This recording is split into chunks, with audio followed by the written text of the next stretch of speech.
Yeah, I'm not hearing you. So if you're trying to talk to me, you might have to type it in the chat or something. So Okay. sorry. All right. Oh no, I hear you now. Oh, We're coming through was I now. just not talking loud enough? No, I think I had to turn on my smart board to make it work or something. I don't know. I'm trying to figure all this stuff out still. But I just have to fill out the back side of the lab. Yep, we're going to talk about that today because there's certain things that we need to discuss regarding that. Okay. Okay. I was trying to find a copy of it. Do you think I can find a copy of it? That is going to be here. And then chapter 6. Nope, and I do need to talk about that.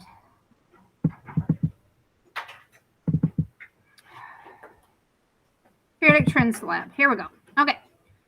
So, editing. And then I need to share my screen over here. Share screen is here. There it is. Okay. Share your entire screen and share. Okay. So here we go. So here was your lab from yesterday. Okay. I had handwritten a few things in talking to you about like pH paper, and it should have been phenolphthalein. You guys were supposed to add drops of phenolphthalein, and you should have seen that once you added those drops in for the lithium, the sodium, the potassium, and the calcium, that they all turned pink. Okay. Did anybody get the magnesium to turn pink? You did? Then you probably didn't clean your dish well enough. Okay. It was light pink. Yeah, it was probably just residue, stuff that was on there that probably should have been cleaned off a little better, but it happens. The other thing that will happen is your soap is also a base. That's why it tastes bitter if you ever get soap in your mouth. Have you ever gotten soap in your mouth when you wash your hair and stuff like that? Sometimes you'll get soap in your mouth. The phenolphthalein will react with that and turn it pink as well. So even if you had some like leftover soap on your dish, that's also going to give you a false positive for a base as well. So just kind of realize that. Now, you should have seen a change as you work down the periodic table. So you're going from lithium to sodium to potassium. You should have seen a change in how fast they reacted and how violently they reacted. That's what vigor means. So when we asked you to rank the 3 alkali metals in terms of vigor, you should have seen that as you went down through here, that they got increasingly more vigorous or reactive, right? And that has to do with the fact that the distance between the nucleus and that electron that they're getting rid of is increasing. So the nucleus has less control over this potassium electron than the lithium. And the same goes true for the 2 electrons on your magnesium and your calcium. So your alkali metals are these first 3 metals. So that's what they're asking you to talk about in number 1 here. Number 2, they're asking you to talk about, they're asking you to talk about these 2 metals. These are the 2 alkaline metals that we worked with. Okay. Then you need to find some similarities for the alkali metals, the first 3. You need to list 4 characteristics of all alkali metals. It says from your text, I do have a textbook over here if you want to use it. You could use your lab, or you could also use Google Chrome and Google that information as well. So you have several different resources that you can go to for this information. All right. Pure calcium and magnesium are shiny. Why weren't the ones that we had in lab shiny? Then it said, did calcium react to form a gas? Did you get any kind of gas coming off? And then did the magnesium react? Did anybody get the magnesium to actually react in here? Yeah, it normally doesn't. That's why I put in there, if nothing happens after 2 minutes, just move on. Okay. All right. Groups of metals change in reactivity from the top to the bottom. Oh, wait a minute. Number 7. We need to talk about that one. I'm sorry. I've skipped 7. Did the calcium metal react to form an alkaline solution? Another word for an alkaline solution is a base solution. So that phenolphthalein, if it turned pink, you formed a base. So when we talk about an alkaline solution, did the calcium turn pink? Did the calcium's water turn pink with the addition of the phenolphthalein? Then it formed an alkaline solution. Did the magnesiums turn pink, or should it have turned pink? No. Then you did not form an alkaline solution. And now you have data that you can interpret to verify those answers. Okay? This number 7 is one of the main reasons why I wanted to go over the lab with you today. All right. Then, did you see gas forming? Okay. If you had your evaporating dish on top of there, you probably saw some gas that formed for most of these. Right? It fogged up your glass. You couldn't see through it. Then you have a question on strontium. Strontium is right below calcium on the periodic table. The alkaline earth metals, they're looking for similarities here. Remember, that's the second column. You have those labeled on your colored periodic table. And then I talked to you about alkali metals, and I said don't touch them. Okay? And why you shouldn't do that? Mr. Hammond was cleaning up his lab table yesterday. Somebody had left a little piece of potassium that they did not react on it. And he was wiping it down with a wet paper towel. The paper towel actually caught on fire and he burned his hand. He has like a 2nd-degree burn on his hand from that. So that's why I tell you guys, don't touch these things. He wasn't aware that it was even there. And so, he couldn't prevent it. But that's a big deal, okay? And then healthy diet says that you need some sodium and potassium based on your observations. Do you think that those are pure, right? You can, this is a 50-point lab, so it is half of a test. You can have me look it over for errors prior to submission, but once it hits the basket, it's in there for good. So if you want me to look it over, and do consider it kind of a rough draft like your English teachers do when you turn in rough drafts to them, I'll be happy to look it over with you and spot errors. Otherwise, it's due tomorrow, okay? Last day I'm going to take it is Monday. Questions on the lab? Anything that makes sense after I've explained it to you now? All right, good. All right, so then I want to turn our attention over to the periodic table of Craig, which, Maddie, you back there? Yep. You want to hand some stuff out to some folks? Caleb, you find yours.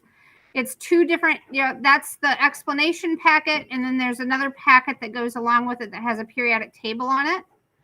And that's what you're going to be actually filling in and then submitting. I think that's the back side of it. But then you have a periodic table that you need to fill in with it. It's like a blank periodic table that has like 8 columns.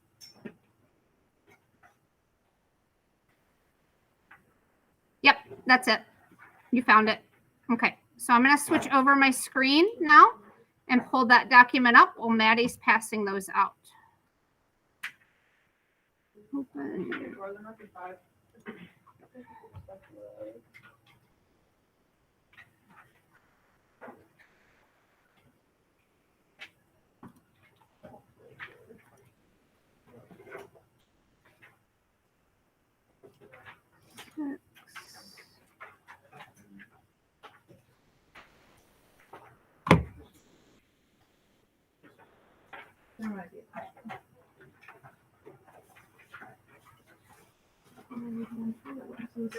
I had a feeling there was a picture near it.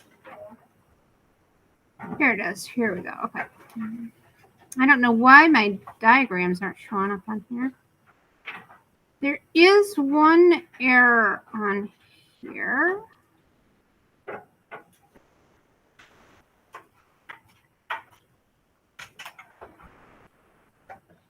Here it is, right here. So find this sheet on here where it says Craig High School description of the elements. There's 2 packets. You should have 2 packets there. Can you not give them both? Oh, was there a packet in the back? Yeah. Oh my gosh. No, I can hold it up.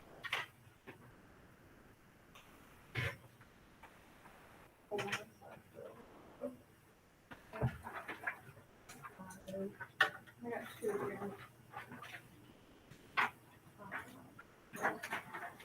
here. Here's 2. Oh, they need this 3, so 4.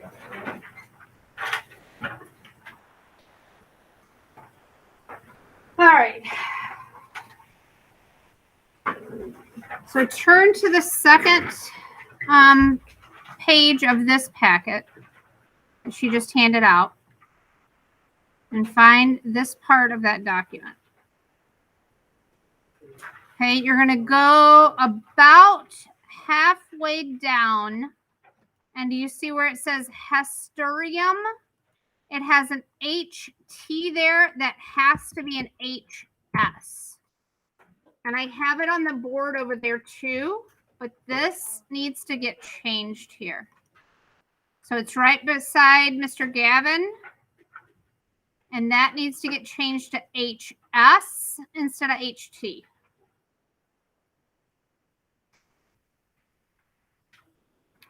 This is the updated version with Mr. Gavin in it. Yeah, I updated it for the current staff. And then if you go to here, I have a listing of these in alphabetical order. Change that to an S there as well. So that needs to be an S as well. And then I think that takes care of the issues that we found in honors. Okay, everybody good with that? Sorry about that.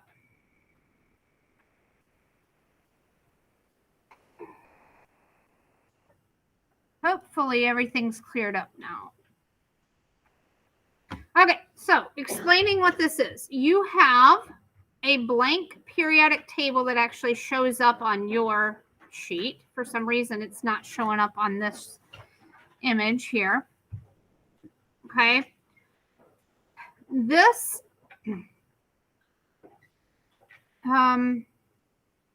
that periodic table then, I wonder if I've got this on my actual computer because I did this at home.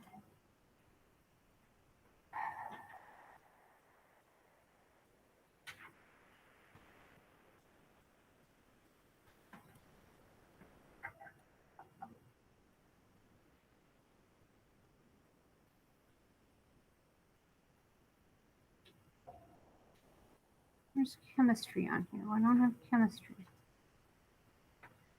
Adobe, old computer. Huh. I didn't see it on here.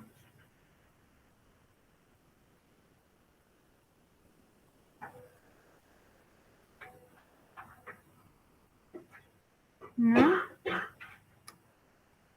Not it. Well, that's interesting. I would have thought that it would have been on here. All right. Well, I don't know why it's not showing up. Just one more thing to deal with. All right. But you've got that blank periodic table with 2 columns here.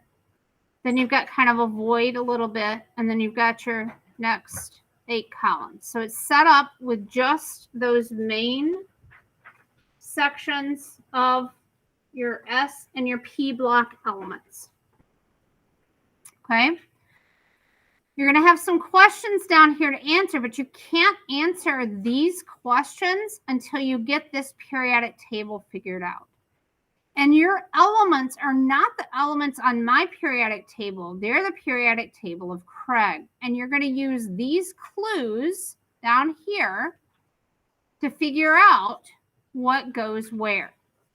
So for example, our first clue here says the following elements are known to be unreactive. So where would these elements be located on our periodic table? Which column? 18.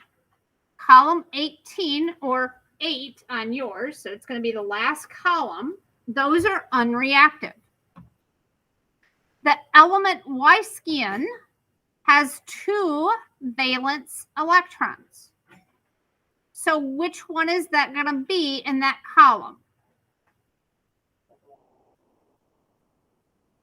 The top one, because that's like helium. It has 2 valence electrons. Everything else would have 8 valence electrons. So you know that your very first element, the very one up in the far right-hand corner, you can go ahead and fill that in as Wi. And you know that these elements, all of these that are listed in here, are going to be in that column. So what I do is I go to this alphabetical listing then, and I find all of those, and I write in, okay, this is going to be column 8, and this is going to be column, and I do that so that it helps me to be able to figure out where each one of these things ends up going. Does that make sense? So I use this to help me kind of figure out some of the logic involved in these things. Now, you don't know where the rest of these are going to end up at, okay? So skip to the next question here. It says Warmicus is the most metallic element. So if you go back and you look at your notes, we talked about metallic character. Where is the most metallic element on the periodic table located? It would be furthest away from the least metallic elements. You have the least metallic element already labeled on your periodic table. Where would the most metallic element be? Would that be the furthest away? Huh? Where would be the furthest distance on your periodic table?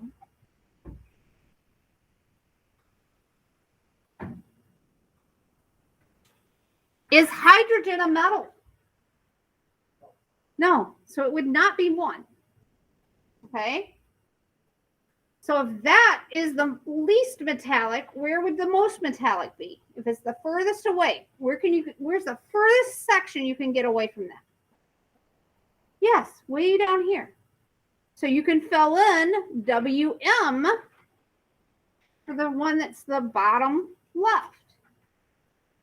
And then you keep going through here, filling things in until you get them all filled in. Now, what I will do is I will go through and I will look at your periodic table of Craig, and I will tell you how many you have wrong. I won't tell you which ones are wrong, but I'll tell you how many. So when you have the entire thing filled in, and I'm not going to do it until you have the whole thing filled in. So don't bring it up to me and go, are these right? No, you've got to have the whole thing filled in. Then we will play the how many do I have wrong game. Okay. Does that make sense? So you have the rest of the day today and all day tomorrow to work on your periodic table of Craig. Friday, you will be working on your review. So really, if you needed Friday, you could work on your review over the weekend because that's due on Monday. And then that would give you time to work on that as well. Your periodic table of Craig is due on the 6th. The last day I will accept it is the 8th.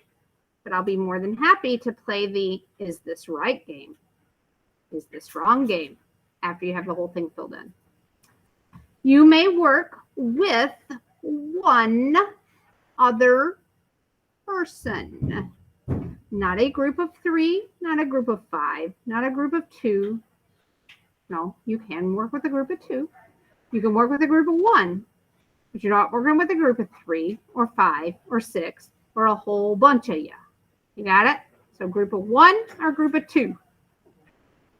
So count to 2 and stop. Then work by yourself. All right, questions. You can come and ask me questions if you need, but we're not going to play a game. Okay? Let me check on Caleb here and make sure he's okay. Caleb, you need anything? I don't think so. Can you hear what he's saying? I Okay, don't guys, think I gotta hear Caleb. Shh. You're talking to one other person, so it should be quiet. Caleb, what'd you say, honey? I don't think I need anything right now. Okay. If you and Nolan want to get on together as a group, you can. I don't know if he was going to work. Are you working with somebody or just by yourself? Okay. If you want to call him up on your Chromebook, I'll leave this meeting open. And then you guys can work that way too in case he's got questions. If you're okay with that. Okay. All right. Nolan's going to jump in. I'm going to stop the recording then, and then you guys can talk if you need to, okay?